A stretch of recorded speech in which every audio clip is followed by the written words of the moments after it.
Ini masih saya kasih judul analisis statistika terapan. Artinya ini sebetulnya tambahan tetapi sangat penting untuk anak elektronika.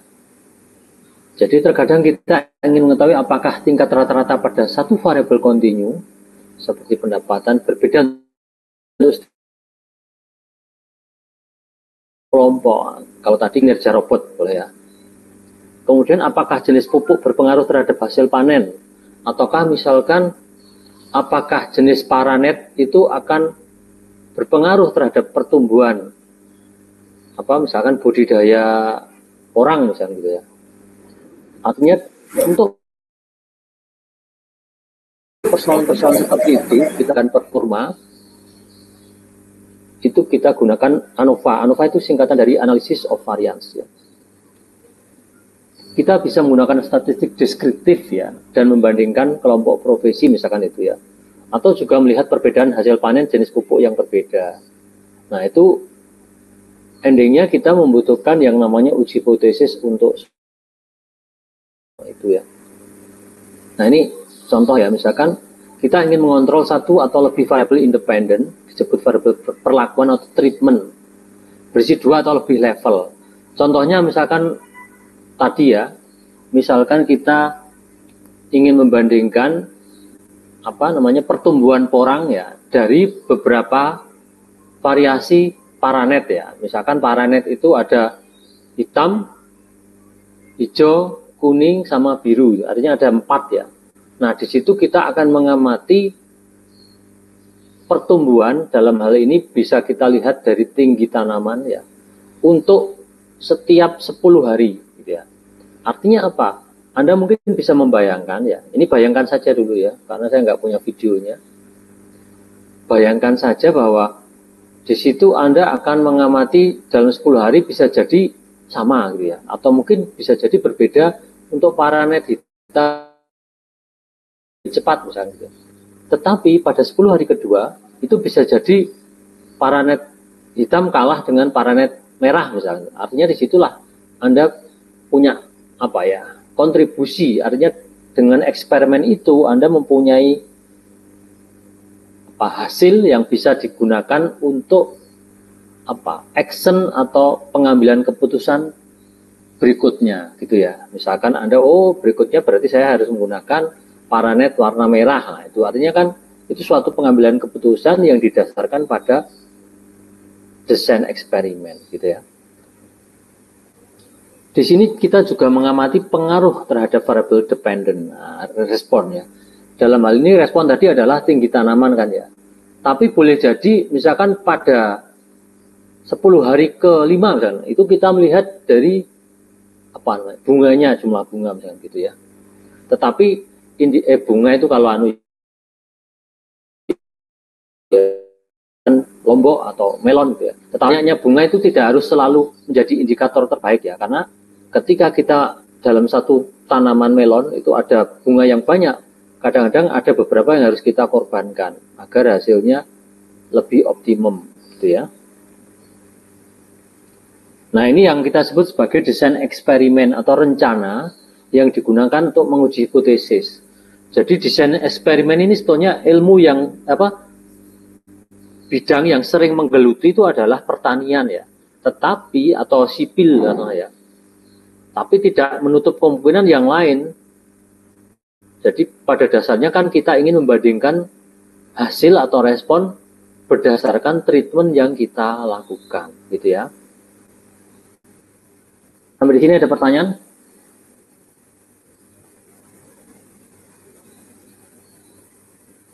Nah, misalkan seperti ini ya. Jadi jelas skala yang kita gunakan untuk ANOVA ini adalah skala interval dan rasio seperti regresi kemarin ya. Asumsinya adalah punya distribusi normal dan homogenitas varians. Artinya apa? Ketika tadi kita mempunyai 4 varians paranet gitu ya. Jadi asumsi kita adalah tinggi tanaman itu mempunyai varian yang homogen untuk setiap perlakuan, untuk setiap paranet maksudnya ya. Oke, bisa dipahami ya.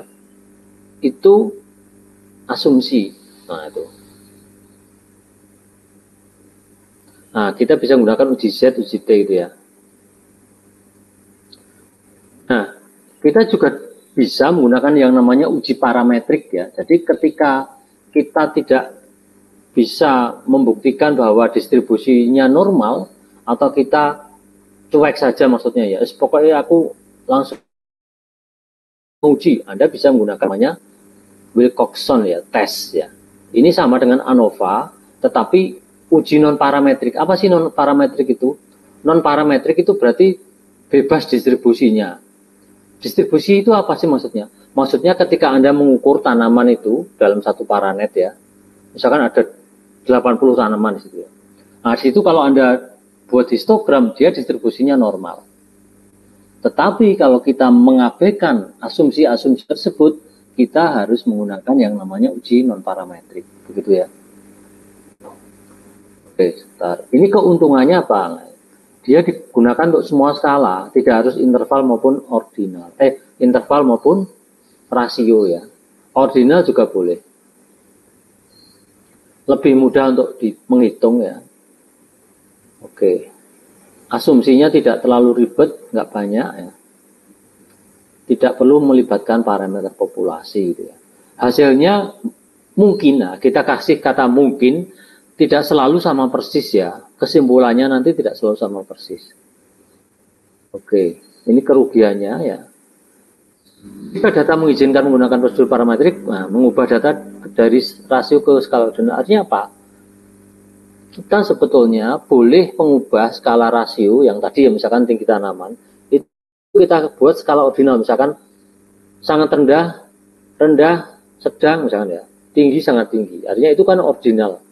Boleh saja, tetapi kita bisa jadi akan kehilangan informasi gitu ya. Karena tidak akurat kan gitu ya. Jadi dalam bentuk ordinal atau scaling gitu. Boleh dihitung dengan tangan untuk sampel besar ya. Jadi biasanya non parametrik ini kita gunakan untuk sampel-sampel kecil gitu ya. Oke lanjut, ini contoh. Yang pertama adalah ANOVA satu arah atau one way. Yang kita gunakan ini defaultnya adalah completely randomized design ya, atau rancangan desain acak lengkap. Nah ini saya langsung ke contoh biar Anda bingung ya.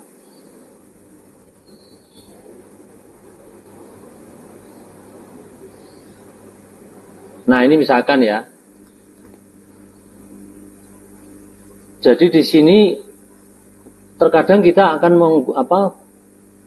melihat kinerja dari sistem yang kita develop itu berdasarkan model klasifikasi, atau kita bisa membandingkan kinerjanya dengan misalkan ini ya, taruhlah kita membuat beberapa tipe robot pemanjat kelapa. Nah, di situ kita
Modul ANOVA yang praktikum.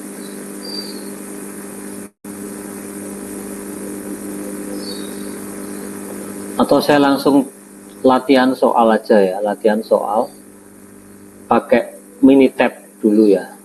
Saya punya yang Python sama R, cuma saya cari filenya masih lupa. Bentar. Saya pakai ini dulu, stop dulu ya. Stop lah, ini saya kasih ilustrasi. Nah,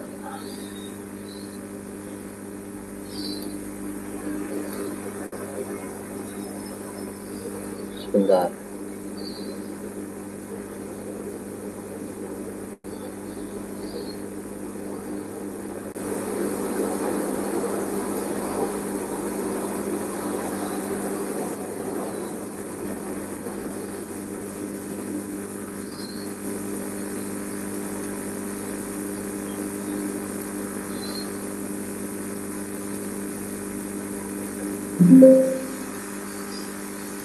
Ya, bentar.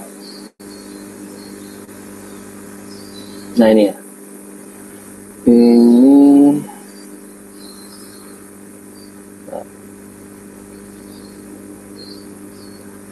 sudah bisa dilihat ini? Bisa Bapak. Bisa Pak. Nah, misalkan saya punya contoh soal begini ya. Jadi kasus ini adalah kita melakukan counting atau memprediksi ya jumlah nener ya. Tahu nener ya? Nener itu adalah anak atau bibit apa nih? Bibit, bandeng ya. Nah, di sini Anda lihat, nah kita fokus di sudut ya. Jadi treatment kita sudut pencahayaan kita abaikan. Jadi ini sudut maksudnya sudut pencahayaan ya. Jadi sudut lampu itu kita atur pertama 0 derajat, kemudian 15 derajat, 30 derajat. Gitu ya. Kita mengabaikan yang pencahayaan dulu, berarti ini kita sebut sebagai one way ANOVA ya. Responnya apa? Responnya adalah akurasi yang kita inginkan gitu ya. Persentase berarti ya. Nah, kita bisa gunakan yang namanya ANOVA ini ya. ANOVA one way langsung ya. Nah, di sini pakai ANOVA one way. Nah, sorry, sudah betul tadi. Kok keliru lagi saya. Nah, responnya apa tadi? Akurasi ya. Kemudian faktornya adalah sudut. Nah, tadi ada 3 macam ya, 0, 15 sama 30. Nah, misalkan kita melakukan komparasi menggunakan uji Tukey ya. Jadi ada beberapa macam, ada Tukey, Fisher, Danet ya. Tapi biasanya saya menggunakan Tukey ya. Oke. Misalkan grafiknya yang kita lihat adalah pakai interval plot boleh ya. Ini defaultnya, kita pakai default. Kemudian residualnya kita lihat juga misalkan ya. Misalkan kita hanya melihat histogram sama normal probability ya. Nah, ini kita jangan lihat dulu, yang kita lihat ini dulu ya. Nah, untuk melihat ini Anda mungkin agak apa ya? Memahaminya gimana? Artinya di sini ini merupakan interval plot ya. Kalau Anda lihat di sini untuk sudut 15 dia mempunyai min tertinggi. Jadi titik tengah ini sebagai rata-rata atau min. Dia mempunyai min tertinggi dibandingkan dengan sudut 0 derajat sama 30 derajat. Itu ya intinya. Berarti kalau Anda memilih, berarti nanti Anda setting lampu ini menggunakan sudut 15 derajat gitu ya. Ini kesimpulannya begitu, atau pengambilan keputusannya seperti itu. Kemudian berikutnya adalah Anda bisa melihat bahwa uji Tukey ini berarti kita membandingkan peer to peer ya, artinya membandingkan satu-satu. Misalkan ini berarti 0 dengan 15 derajat. Berarti di sini ketika garis ini melalui titik 0, itu berarti tidak ada perbedaan. Gitu ya. Oh, ternyata tidak ada perbedaan sudut 0 dan 15. Kemudian sudut 0 dan 30, dia tidak ada perbedaan juga ya. Oke, paham ya? Tetapi untuk sudut 15 dan 30, ini dia tidak melalui 0. Berarti dia ada perbedaan yang signifikan. Kalau kita pakai alfa 5% katanya. Maknanya apa?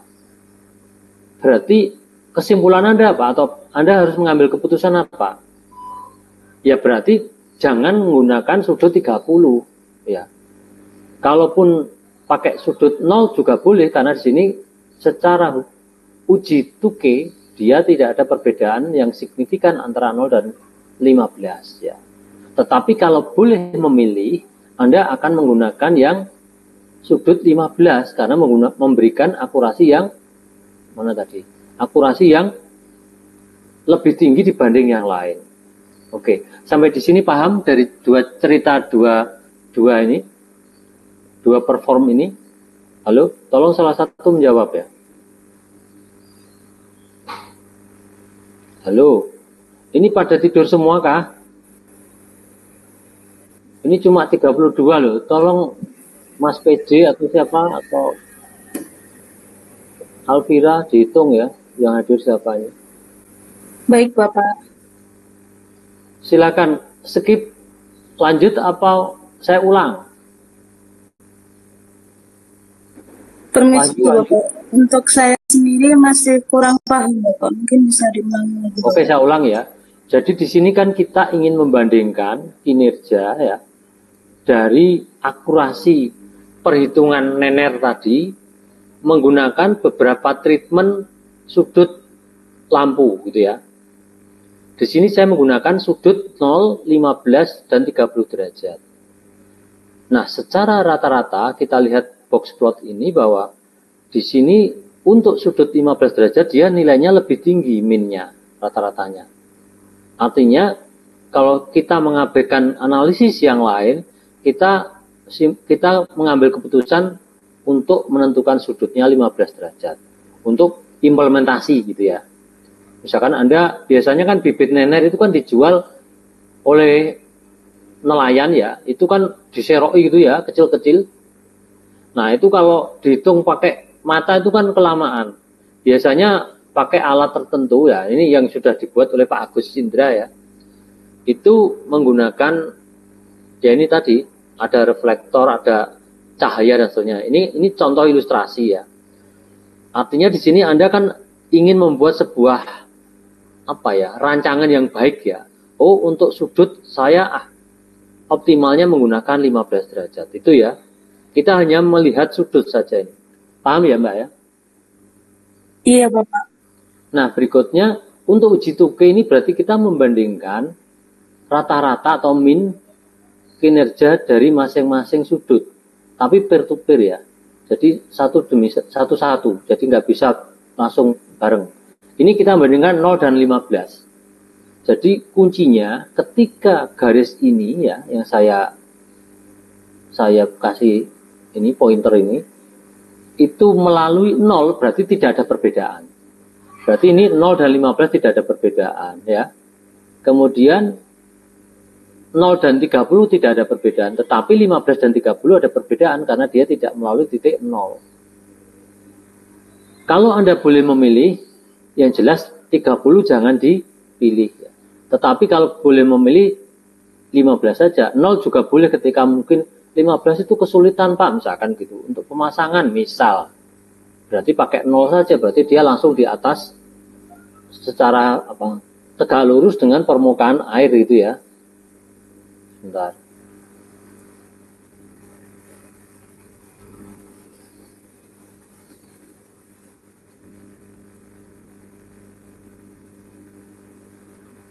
Oke, next. Nah, berikutnya biasanya kita harus punya asumsi distribusi normal errornya seperti kemarin ya. Ini sudah normal sih, tapi harus kita uji sebetulnya. Ini juga, kalau plot ini membentuk garis lurus, plot titik-titik ini mendekati garis lurus merah ini berarti dia normal. Ini perlu kita uji juga ya. Tapi saya nggak membahas itu dulu ya. Sampai di sini ada pertanyaan untuk ANOVA satu arah.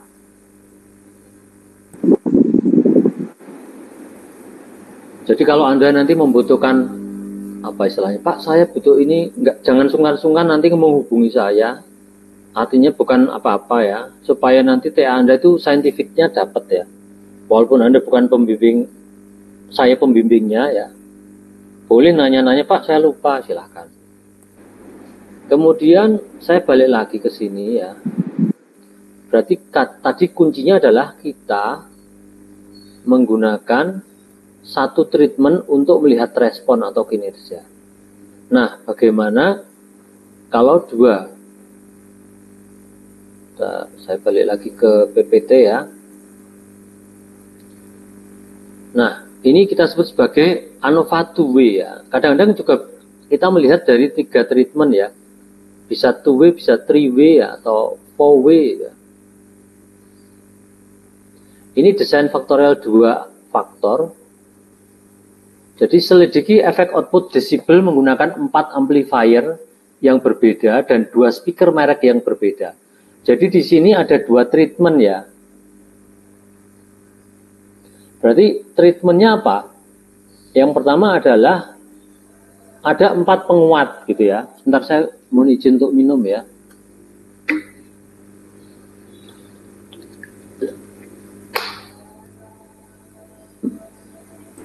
Bayangkan ya, berarti Anda punya 4 desain amplifier.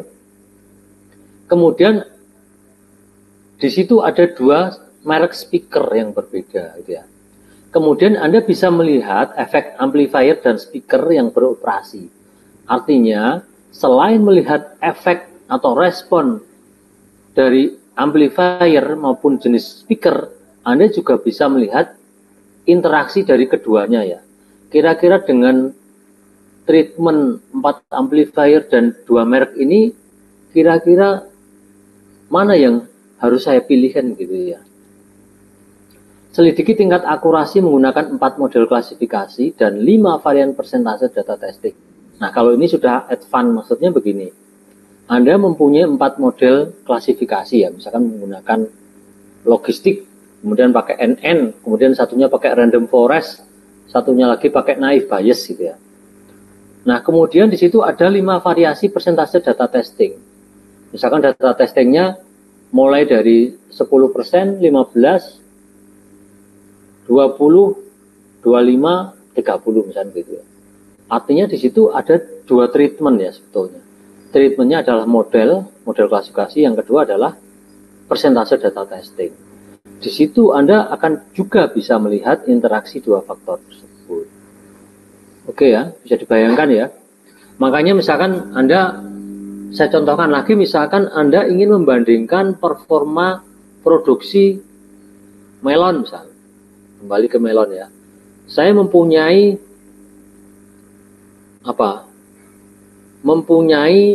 beberapa macam paranet misalnya.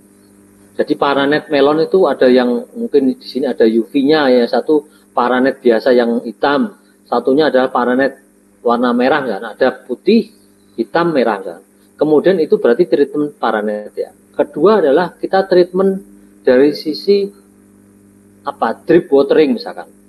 Drip watering yang pertama perlakuannya adalah dia di drip biasa tanpa ada penambahan kadar oksigen misalkan.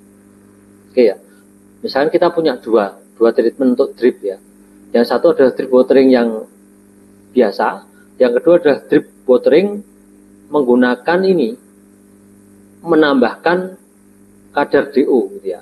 Jadi sebelum masuk atau terdistribusi di tanaman itu di tandonya sudah kita produksi DO yang cukup gitu ya. Nah, di sini akan kita selidiki bagaimana pertumbuhan dari melon tadi mulai usia 0 ya sampai dengan dia panen misalnya. Panennya katakanlah hampir 3 bulan ya, sekitar 2,5 bulan. Nah, disitulah kita perlu menggunakan yang namanya desain eksperimen 2-way ANOVA atau 2 arah. Jadi sebetulnya saya nggak memberikan ilmu desain eksperimen yang lengkap ya. Ini hanya cuplikan, saya hanya fokus di one way sama two way ANOVA. Nah ini contoh tadi ya, jenis amplifier, jenis speaker. Kemudian bagaimana interaksinya gitu ya. Nah ini contohnya ya, kalau kita tabelkan rancangan kita, yang pertama ini kan speaker jenis apa merek A, merek B, kemudian ini amplifier 1, 2, 3, 4 itu. Kemudian kita lihat responnya adalah dari apa? Desibelnya ya. Jadi desibelnya seperti apa sih? Nah, kita berharap desibelnya besar apa kecil? Halo? Desibel itu apa sih? Halo, nggak ada yang jawab? Mungkin kecil, Pak. Ah, kecil betul. Jadi kan kita berusaha untuk meminimalkan noise istilahnya ya. Jadi kita cari yang desibelnya kecil lah. Nah, kalau kita melihat kasat mata mungkin kita milih yang mana ini. Tapi nggak bisa seperti itu. Kita harus menggunakan tadi perhitungan menggunakan metode ANOVA 2 arah ya. Sepintas mungkin, oh ini Pak, speaker kedua untuk amplifier 3, boleh ya. Tetapi kita nggak tahu. Gitu ya. Oke, next. Bisa dibayangkan ya.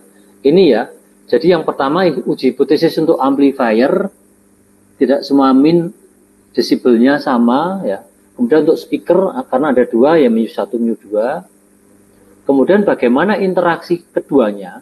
Apakah interaksi keduanya ini punya pengaruh signifikan terhadap nilai desibel? Lah itu ya. Jadi ini bisa dianalogikan dengan kasus TA Anda ya. Ketika Anda nanti memang membutuhkan analisis ini, silahkan dipakai. Ya wajib dipakai ya. Kalau Anda lupa, tanya ke saya gitu ya. Nggak usah sungkan. Ini semacam kayak garansi aja. Kalau Anda mau ya, harus mau lah. Ya. Nah ini dataset ya. Kalau kita nginputkan di Minitab atau di R atau di Python, itu kita pakai seperti ini. Jadi nanti ada desibel ini berarti responnya ya. Ini amplifier ini berarti treatment untuk amplifier ini kita coding ya. Kita kasih coding 1 dan 2. Kemudian speaker ini ada 4 berarti nanti 1, 2 ya. Amplifier ada 4. Maaf. Bisa dibayangkan ya. Jadi kalau ini kan tabular kalau ini ya, sebentar. Kalau ini kan penyajian tabular, kalau ini penyajian ketika kita menggunakan atau sebagai dataset ya. Entah nanti kita pakai R atau pakai Python ya. Ini sum square ANOVA kalau kita gunakan StatGraph ya. Jadi namanya aplikasi banyak ya. Tapi saya sarankan kalau Anda